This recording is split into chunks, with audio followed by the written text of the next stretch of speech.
Hi guys. Hello. So I'm Anna. And I'm Anna. And we're here With as Geeks Uncensored at the Mashable office in San Francisco with Mr. Benjamin Parr. Hello, everybody. Ben, why don't you introduce yourself and tell everybody a little bit about what you do here at Mashable? Mashable is the world's largest technology blog focused on social media, web technology, and all of those other fun things. And how many offices do you guys have? We have two main offices, one in San Francisco and one in New York. New York office is the primary hub with about 25 to 30 people now. Very cool. And you Awesome. guys grew pretty fast, right? Why don't you tell us a little bit of how Mashable came to be such a powerhouse of, how did it get from being something that Just the blog to something having... my mom reads now. Exactly. Who doesn't work in the industry. Overworking. That's my answer. Overworking. It's just Mashable is trying to bring technology to a more mainstream audience, and not just technology, but we also have entertainment and web video, gadgets, a lot of different verticals, and we're trying to just bring that and explain that in a way that's not over everybody's head, not insidery. We're trying to be a mainstream type of publication. Great. And what's your favorite part of Mashable? What do you like to write about the most? Well, my job as co-editor is to write about everything and to help manage the team and run around and just get things done. So I don't think I have a favorite. It's just once in a while I have an opinion I like to opine. Maybe that's it. Yeah, no, I like your opinions. I think they're great. Very cool. Can you tell us a little bit about some of your new writers? I mean, we've hired recently a copy editor, Emily Banks. We hired Radhika, is one of our new assistant editors. We have a whole ton of different range. Blake Robinson, our new tech and gadgets editor. It's a whole range. And what's the most popular part of the website? What's the subject that people like to read the most on Mashable? Everything, of course. So I don't think I'm giving anything away if I say social media is the most popular. Yeah, like more popular than tech, gadgets, or iPads or gadgets. It always surprises us what's popular. There's always random things. There's some certain gadgets, Apple, a lot of other things, and we get very popular. Like yesterday, teens texting 3,300 times per month was very popular. So she's been waiting all day to do this. I know, we've been so excited, Ben. Yeah. And thank you so much for taking your time. Yeah, thank you for having us here. This is an awesome office. I wish you guys could see outside right now, but they have the most killer view. Yeah, you can see most of the buildings and some water too, so it's really awesome. Yeah, so I guess you know very well that I have a background in PR. And ever since we've started Geeks Uncensored, we've been talking to lots of founders of local startups. And one question I get all the time is, how do small startups that haven't gotten much press approach people like you to get press coverage correctly? Because I know as a PR person, there's lots of incorrect way to approach editors. Yeah. That's a tough question. Say I have a startup, I want to get it covered. How do I pitch you guys? I was supposed to speak at a PR summit tomorrow, which is being held by my friend Marissa Louie. You should go if you live in San Francisco Bay Area, but I had to cancel last minute. What's it called? Startup PR Summit. Oh, that's very cool. I've heard about that. Yeah. Yeah, that sounds like a really useful summit. Do you know if they're streaming it or anything? I have no idea. I have to ask Marissa about that. Yeah, we'll have to tweet it out if they are. Yeah, definitely. That would be a good resource. But to the question that you just asked, I don't think there's a right way or really a wrong way, but there are basic rules, and there's actually some rules in Mashable. But the key one is that email is usually the best way. Very short and to the point emails that explain what you're pitching and why and whether you want more details. So why? What, why, and it's just about making it the easiest possible for the journalist. I don't want to have to try to figure out what time's embargo or have to do 2-hour calls, and frankly I don't like doing in-person meetings because they take a lot of time. Yeah. If I have to do a meeting, I prefer Skype. If you just send me a press release, I'm going to trash it. Yeah. But if you send and you explain quickly, that does a better shot. I'm not always going to write it. I might assign it to someone else. It really just kind of depends. Yeah. But the big thing is just knowing who you're pitching and tweaking your pitches based on those people. Would you say it's different to pitch to Mashable versus pitching to a newspaper or a TV channel? It's different blog to blog, not more or less newspaper to television. It's just you have to understand the individual person you're pitching to and what they are looking for. Yeah. I know Working in the PR industry for quite a while, I noticed that one of the biggest mistakes that people do make is they'll send out one generic message or just send out a press release to like 20 different places. And they'll just CC all these different people in this one email, and I see it and like the hairs on the back of my neck stand up. I'm like, you have to make it personal. I think, don't you have to make it personal and actually, so you appeal to different media outlets, so you have to make a different email. Yeah, that's the best every way. email to different media outlet that you're it just feels so uncomfortable when, like, say if I was a writer at Mashable and saw that, this email went to me and, the person... and then there was like 20 other people CC'd on it. So, like, it feels like they didn't really spend much time really kind of trying to get me to write about this, their story. Right, and it's got to also just understand, like, what Mashable and VentureBeat and Business Insider are going to write about are different things. So you got to understand like which blogs or which news organizations are actually going to cover you. Yeah. And so that just you got to do your research, and that's really about it. And what's the coolest pitch that you've gotten? Like, what was the most creative pitch that you've gotten? As long as you've been Mashable, creative? What's the most creative or like unique pitch that stands out of all? I don't know if I have anything like that. It's the ones that stand out are the ones that are simple and straight to the point. Maybe they send a two-liner and they said, here's a YouTube video that explains what we do, which makes life a lot easier, by the way. So videos are good. So send videos. Videos are good. Videos are good for embedding onto blog posts because they help explain your service. That makes a lot of sense. I didn't think about that right off the top of my head. That's a really good pointer. I like it. But I think there's a point, like, you could get too crazy. Going super unique and over the top doesn't always work.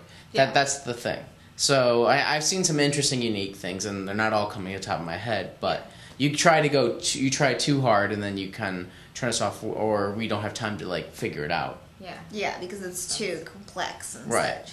And then I feel like another thing that a lot of people kind of do is they can't get over that threshold where they think pitching media is really hard and that they're probably not going to get coverage, so they just shouldn't do it. I know that when I started my business a year and a half ago, I was really, really scared to get press for some of the like Facebook applications we were getting. Even if I thought that they had a chance, it was like really, really scary for me. So I think that another really good pointer would just be to just go out there and like send the email. Like if you have something worthwhile, go for it and don't be, worried that you're not going to get it. In general, as long as you don't do something very stupid, it doesn't hurt to send the email. Yeah. Which something very stupid being like sending the wrong name. Like I've had that multiple times. Is like calling me someone else from some other publication immediately. Oh, and you're like delete. Yeah. Delete. Oh, it can be worse than that. Yeah. It's so funny. No, because sometimes like people just click send and they don't even read the email. Yeah. Right. Really, so it's kind of just a mistake that people make. Yeah. Okay, well that was really insightful. I think that was pretty awesome. Thanks so much for those tips, Ben. And let's see, what's another pressing thing we would like to interrogate? So Ben, are you single?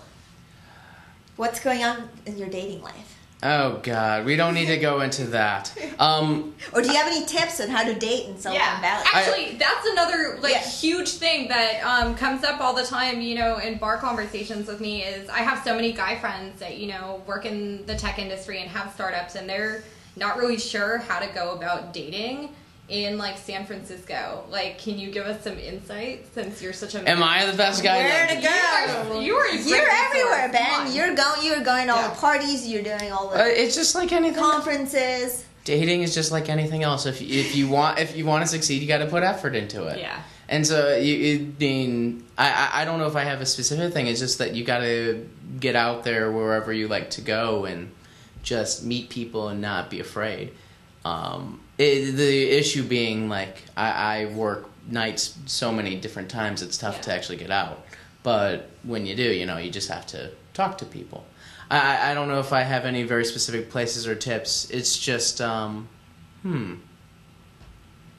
I gave away my favorite dating spots, that gives away some tips.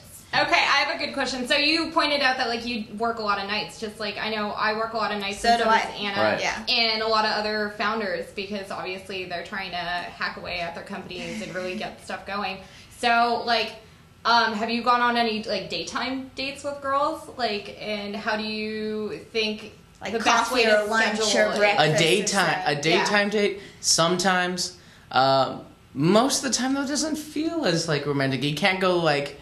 You can't go and, like... Candlelit dinner. Would you bring her flowers? What about, like, if you take a girl out for lunch and bring her flowers? I tend to be much more creative. Flowers are nice. Yeah. That's not... I don't... You don't throw that out on, like, a first date. Okay. That would be a little weirdo. Like, here you go. Here's some flowers. That's not... I don't know. If a guy picked me a daisy, I would be pretty stoked. Yeah, if you actually picked the flower on a date, I think that's... I tend to be more creative, and I'm not going to go into what I gave to my last date, but I tend to be more creative, figuring out interest or figure out what's based on a conversation, and I just like being more creative with that kind of thing, rather than here's some flowers. That's too easy. Yeah, so creativity is very important to dating in Silicon Valley. Also, I think that, obviously a lot of startup founders are kind of broke because they're, bootstrapping their companies and looking for funding and, spending all their time building up their stuff. So I also think that it's important to think that, like, there's lots of free and fun stuff to do in Silicon Valley on dates. Like, I know one of my most favorite things to do is, I believe it's Saturday mornings, you can go to the farmer's market on the Barcadero and grab a couple of sandwiches and go sit and, watch the water. And and that's like simple. It's not expensive. It's great. Well, what about you? What's a good... If you... Groupon, Gold Star, there's a lot of different websites where you can get those kind of things for cheap. Again, I'm not going to give away all of my locations because that just kind of gives away the fun, but... well, then people are going to be looking forward to going on dates with you. See, they're going to be like, Ben's going to... But then I can't use that one because no one will be surprised. I prefer to surprise. That's funny. So, I think this has been really fun. We really appreciate all your tips and all your advice. I would also highly suggest following Mr. Ben Parr at Ben Parr on Twitter and also at Mashable. And do you guys have any cool events coming up for Mashable at all here in New York or anywhere else? What do you guys have planned? Because you guys have the most amazing events. Yeah. We just had a conference in New York last month. And so we're kind of having downtime until January. We'll be having we're having the Mashable Awards. So for the next couple months, we're having nominations online, mashable.com/awards, I believe. But you can just go to the website and you can start nominating for... and what can you tell us a little bit about who can nominate who? Well, anyone can nominate anyone. It's just in mobile or best or best entrepreneur or best use of an API. What about best live stream? I wonder if there is that. I don't know all the categories. There's a lot of categories. If there is, vote for us. Yay! Vote for us. I think there's video actually. But we'll have voting in a couple months, and then we're going to give the actual awards at CES at a super gala, which I can't talk about yet. Okay, well, we'll definitely be we'll be there for the details. Yeah. And I think we will also be attending CES, so we'll see you there, Ben. Yes, cool. we will. Very cool. Well, thank you so much for taking your time. Yeah, and we hope to have you on the show again soon because you always give really good advice, and we're also hoping to crowdsource some questions for Ben for next time we have him on, so feel free to tweet at us. Yeah, send us questions for Ben at Geeks Uncensored. And we'll be going live again, I believe. 2 weeks. We're not going to be on next Friday. This is true. We'll be on in 2 weeks, and we're going to have some great interviews and content for you guys. And then we also have some cool events coming up. We'll be going live from FailCon and from the Web 2.0 Summit after party. We're hosting the party, so definitely tune in. Tune in for that. We'll definitely have some amazing exclusive interviews. Are you going to that party, Ben? I will be there. I'll be at the Web 2.0 Summit. Very cool. So we'll be seeing you at the party. We'll get some more interviews with you on the spot. We'll have a more relaxed, after our interview at the party. Very cool. We'll wait till you have a glass of wine. Exactly. We'll interrogate you. Well, enjoy your weekend, guys, and we'll see you later. Okay, very cool. Thanks. Bye, guys. Bye.